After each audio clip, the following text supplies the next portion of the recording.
பேசினால் போலீஸ் கண்டுபிடித்து விடுவார்கள் என்பதால் குற்றச் செயல்களில் ஈடுபடக்கூடியவர்கள் வாட்ஸ்அப் கால்களை பயன்படுத்துகின்றனர். என் டு என் என்கிரிப்ஷன் செய்யப்பட்ட வாட்ஸ்அப் கால்களில் பேசினாலும் குற்றவாளிகள் தப்ப முடியாது என்பதை நிரூபித்துள்ளனர் சீர்காழி போலீசார். அமெரிக்காவில் உள்ள வாட்ஸ்அப் நிறுவனத்திடமிருந்து வாட்ஸ்அப் பதிவுகளை பெற்று குற்றவாளிகளை கைது செய்தது எப்படி? சீர்காழி அருகே சட்டநாதபுரம் கம்பன் நகரைச் சேர்ந்தவர் 57 வயது ஆசிரியர் லட்சுமி. கடந்த ஆண்டு நவம்பர் மாதம் 18ஆம் தேதி லட்சுமி வீட்டை பூட்டிவிட்டு பள்ளிக்கு சென்று விட்டார். பின்னர் அங்கிருந்து கொள்ளிடத்தில் உள்ள உறவினர் வீட்டிற்கு சென்றுள்ளார்.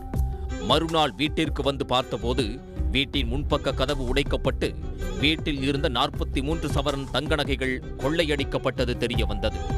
அதே பகுதியில் கம்பன் நகர் முதல் தெருவில் வசித்து வரும் சோமசுந்தரம் என்பவரது வீட்டில் செப்டம்பர் மாதம் வீட்டின் பூட்டை உடைத்து 9 சவரன் நகை திருடப்பட்டது. இது குறித்து சீர்காழி போலீசார் வழக்கு பதிவு செய்து காவல் ஆய்வாளர் புயல் பாலச்சந்திரன், தனிப்படை உதவி ஆய்வாளர் மணிகண்ட கணேஷ் தலைமையில் போலீசார் தீவிரமாக விசாரணை மேற்கொண்டு வந்தனர்.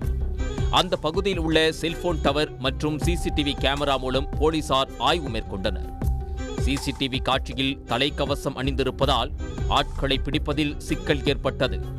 செல்போன் கால்களை பயன்படுத்தாமல் வாட்ஸ்அப் கால்களை பயன்படுத்தி திருட்டை அரங்கேற்றி வந்துள்ளனர்.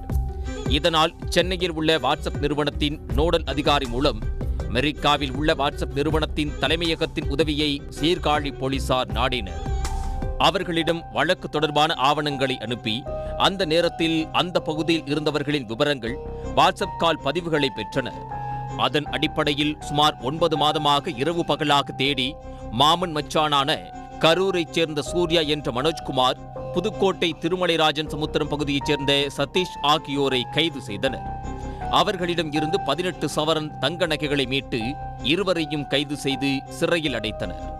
இதில் தொடர்புடைய புதுக்கோட்டை திருமலைராஜன் சமுத்திரத்தைச் சேர்ந்த 42 வயது ரமேஷ்குமார் கம்பன் நகரில் 2 வீடுகளிலும் திருட்டில் முக்கிய காரணமாக செயல்பட்டது தெரிய வந்தது.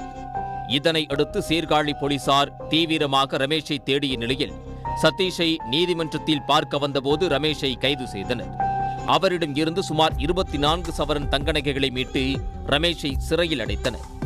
வாட்ஸ்அப் கால்களை பயன்படுத்தி திருடர்கள் பேசிய கால்வாய்ஸ் பதிவுகளை பெறுவதற்கு அமெரிக்க நாட்டின் துணையுடன் வாட்ஸ்அப் நிறுவனத்தில் பேசி கால் பதிவுகளை பெற்று மூவரையும் பிடித்துள்ள சம்பவம் பரபரப்பை ஏற்படுத்தியுள்ளது.